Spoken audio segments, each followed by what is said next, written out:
Have you ever stopped to think that everything we buy seems designed to break quickly? That's not just your impression. It's a very real market trick called planned obsolescence. It works like this. Companies deliberately decrease the quality of products so that they break or become outdated faster. We know what you're thinking. Oh, here comes another conspiracy theory. Or is this really true for all products? I'm going to prove to you that it's real by showing you how it started long ago with old cars and light bulbs. The result of watching this video is that by the end, you will understand exactly how and why the things you buy today break so fast and what you can do to change that. It's important to understand this now because our society is generating a mountain of electronic waste, and uncovering this trick is the first step to saving money and helping the planet. And because I've thoroughly researched the history and the most current cases, even about pollution from waste, I'm going to give you the complete picture without any nonsense. Go ahead and drop a comment. Tell me, what was the last product that broke much sooner than expected, making you so angry? Tell me your story here in the comments. Remember folks, if you like our project, in addition to your opinion, hit that like button now so you don't forget. This helps this project a lot to continue bringing videos to you. Thank you. Let's get to the facts.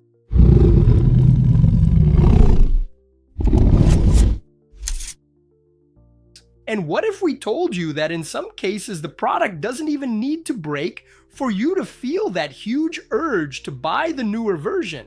Yes, we need to have a serious talk about this. Planned obsolescence is not new. It started way back in the United States around 1920 with cars. The factory's problem was that the cars were too good and lasted too long. Nobody was buying new cars. The head of General Motors, one of the largest automakers, had an idea that was good for him but bad for our wallets. He decided to launch new versions of cars every year with minor changes like a different headlight. The car itself didn't change much, but what mattered was the advertising.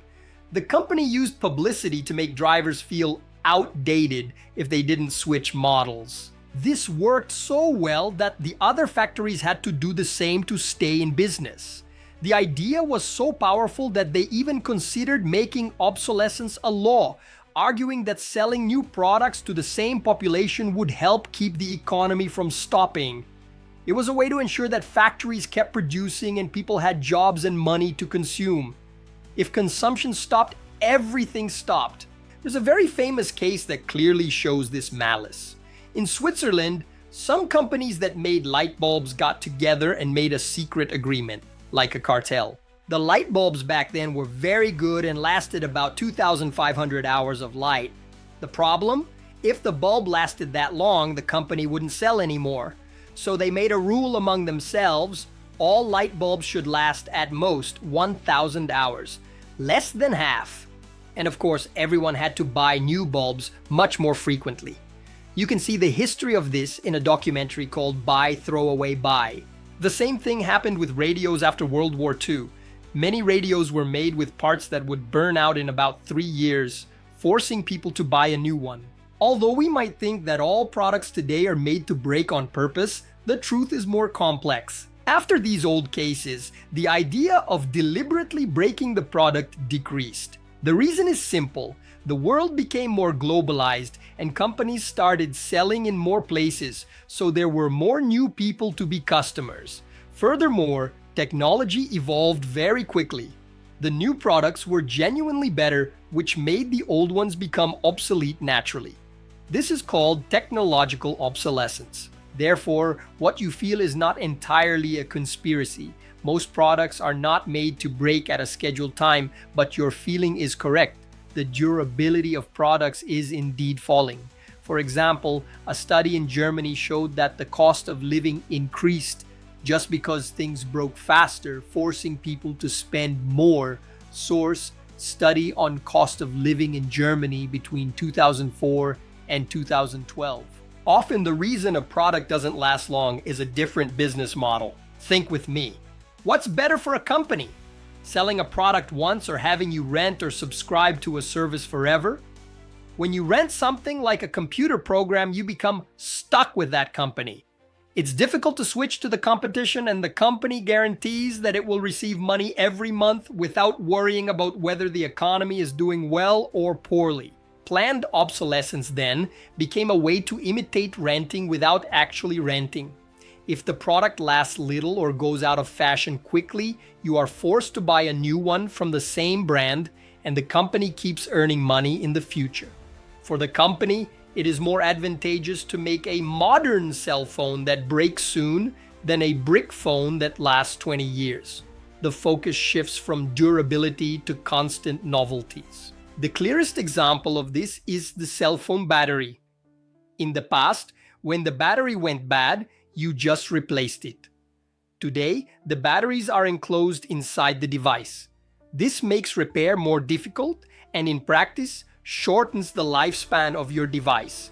The official excuse is that the phone becomes thinner and more beautiful, but the result is that you need a new phone sooner. Despite everything, there are still two very clear tricks of intentional obsolescence: printers and cartridges. The ink cartridge is a villain. Some come with a chip that blocks printing after a certain number of pages, even if there is still ink inside. That feeling that the ink ran out too quickly is not just your impression, it's an active block, making repair difficult. Companies create obstacles so that you don't repair the product. They require that repairs be done only by technical assistance linked to them. Furthermore, they use unusual screws and components that require special tools, turning a simple repair into something super complicated and expensive. An extreme example is some smart agricultural tractors, which can only be repaired by the brand. If the farmer repairs it on their own, the company can use software to remotely block the tractor, preventing it from working. Creating barriers and high costs for repair is the modern trick of planned obsolescence. To combat this, there is a movement in the world called the right to repair. It is a movement that wants to guarantee that you, as a buyer, have the right to repair what you bought on your own or at any shop. This seems obvious, but it is not. The idea is to have easy access to parts and instructions, taking the power of repair only out of the manufacturer's hands. Think, if your car tire punctures, you buy a new tire and change it. You are not forced to buy a new car. The same should apply to your cell phone. Facilitating repair is not just good for your wallet. It is essential for the planet. It would significantly reduce electronic waste. Look at the size of the problem. In the last 10 years, we generated about 500 million tons of cell phone and computer waste globally. Almost none of this was recycled. This means we throw away a mountain of toxic waste that pollutes water, soil, and air, in addition to being harmful to our health. The final question is, why does this happen?